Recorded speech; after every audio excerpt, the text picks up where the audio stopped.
Voy a crear ahora sí la tabla asiento. Y inicio nuevamente create table asiento. Y empiezo declarando uno a uno los campos de mi tabla asiento. El primer campo es id asiento, que va a ser int, obligatorio de ingresar, y va a ser un campo o llave primaria, un primary key. Después tenemos la letra, que es un char2, not null. Y finalizamos con la fila, que es int y también es not null. Si ejecuto hasta ahí mi tabla asiento, continúo ahora sí creando mi tabla tarifa. De la misma manera, create table tarifa. E inicio con los campos. El primer campo es el id tarifa. En este caso va a ser int con la propiedad not null o obligatorio, y va a ser la llave primaria de mi tabla tarifa. Continúo después un campo para guardar la clase o la categoría de la tarifa. Va a ser un varchar 20 not null y va a tener la restricción unique. Finalizo después con mi campo impuesto, que también va a ser de tipo money y va a ser obligatorio de ingresar. Y ejecuto hasta ahí mi tabla tarifa. Continúo después con la tabla reserva.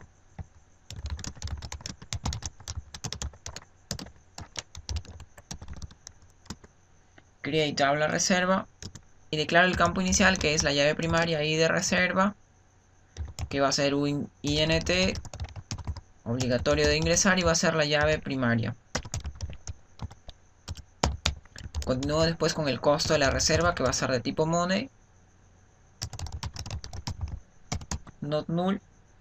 Sigo después con la fecha de la reserva, que va a ser de tipo date, y en este caso sí va a ser un campo no obligatorio de ingresar, va a ser un null. Continúo después con la observación,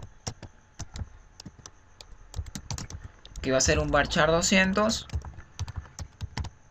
Ejecuto hasta ahí para crear mi tabla reserva, execute. Y ya tengo mi tabla reserva generada correctamente. Voy a utilizar algunas sentencias para trabajar con algunas restricciones, en este caso la restricción check y la restricción default. Vamos a ver las restricciones de los campos. Hay tres restricciones principales, en este caso unique, check y default. La primera, unique, permite determinar que los valores registrados en una misma columna no sean idénticos, es decir, se mantengan únicos. Por ejemplo, el email de una persona es un campo único.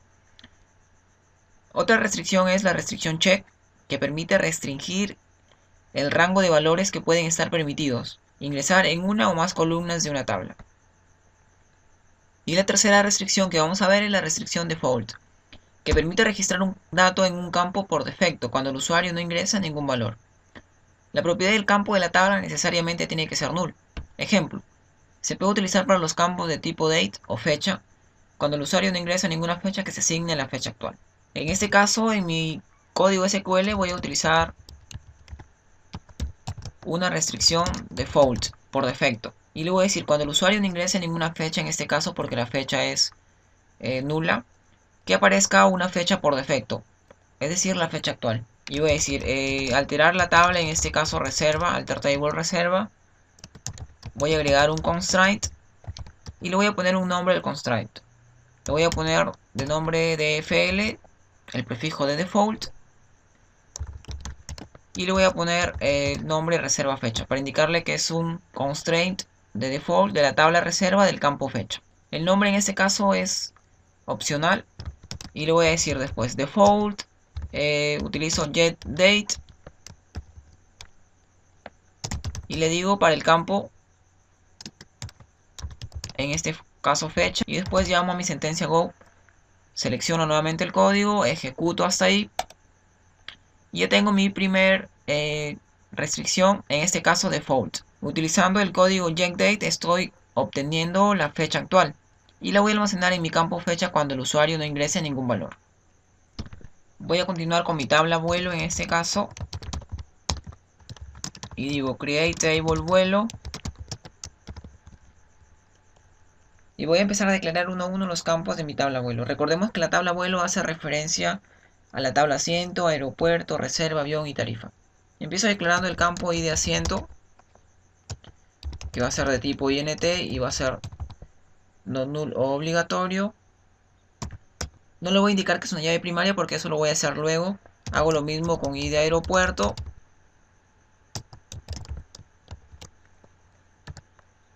char5 en este caso va a ser un not null. Continúo después con ID reserva. Not null también. ID avión que es un char5. Y finalizo con el ID tarifa, que es INT y también es un campo obligatorio. Si hasta ahí ejecuto mi sentencia SQL sin ninguna llave primaria, porque voy a asignar las llaves primarias después, me sale ya comando completado satisfactoriamente. Voy ahora sí a implementar las llaves primarias de la tabla vuelo. Para eso lo único que voy a hacer es alterar primero la tabla alter table vuelo y después voy a agregar todas las llaves primarias, y entre paréntesis, como es un grupo de llaves primarias en conjunto, voy a decir que el ID asiento va a ser la llave primaria, también va a ser el ID aeropuerto, lo mismo para el ID reserva y también para el ID avión. Si hasta ahí ejecuto mi sentencia SQL, me sale el comando completado satisfactoriamente. Voy a crear ahora sí mi tabla de pago. Inicio nuevamente create table pago y empiezo declarando los campos. El primer campo va a ser el ID pago, que va a ser de tipo INT, va a ser not null, va a ser la llave primaria, pero este campo va a ser un campo que se va a generar automáticamente y va a ser autonumérico. Entonces le voy a poner la propiedad identity. Continúo después con el ID reserva porque está relacionada con la tabla de reserva, que también es un campo obligatorio.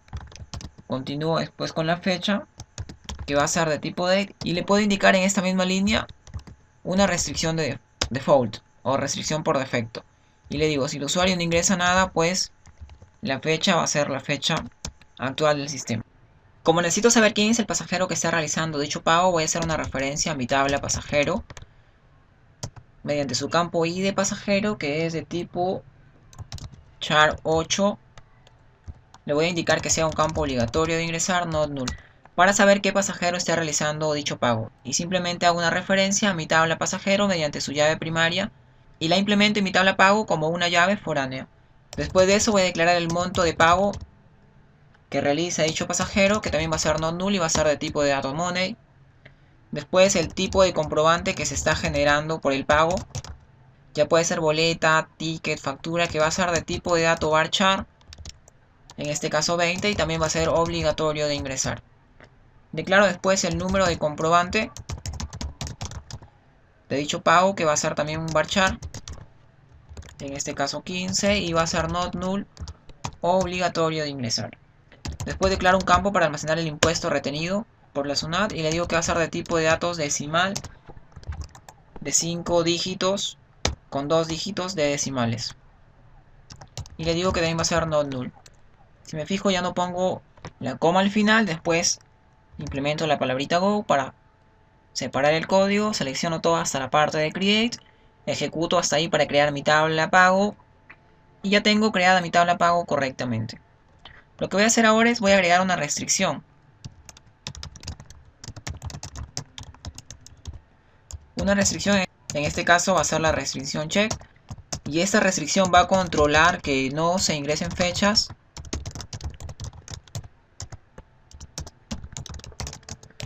mayores a la fecha actual, porque no puede haber un pago que se realice en el futuro, o el pago tiene que ser con una fecha hasta el día actual o en un pasado. Como la tabla que voy a modificar es la tabla pago, voy a decir alter table pago. Después voy a agregar un constraint. Este constraint se va a llamar chk por el hecho de ser una restricción check de la tabla pago del campo fecha. Y como el constraint que voy a realizar es un check, escribo la palabra check y después el nombre del campo, que en este caso es fecha, y le digo que la fecha tiene que ser menor o igual que la fecha actual. Utilizo la función checkDate para obtener la fecha actual. Nuevamente escribo go, ejecuto hasta ahí mi restricción check y ya se ha completado correctamente. Si hasta esta parte actualizo mis tablas, voy a hacer clic derecho en la carpeta Tables, refresh, y ya tengo todas mis tablas: aerolínea, aeropuerto, asiento, avión, pago, país, pasajero, reserva, tarifa y vuelo. Quiero ver en qué carpeta se ha guardado mi restricción que se llama CHK pago. Me voy a la tabla pago, empiezo a desplegar del icono más. Después, si me fijo en la carpeta columns, tengo todas las columnas, y de pago, y de reserva, fecha, y de pasajero, monto, tipo de comprobante, número de comprobante, impuesto.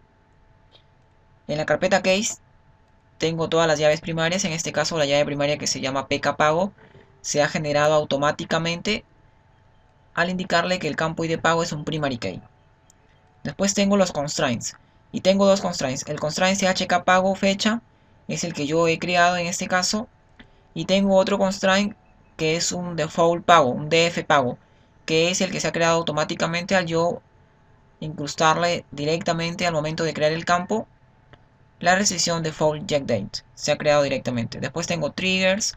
En la parte de índices tengo el índice que se ha generado automáticamente al crear la llave primaria, que es un índice agrupado.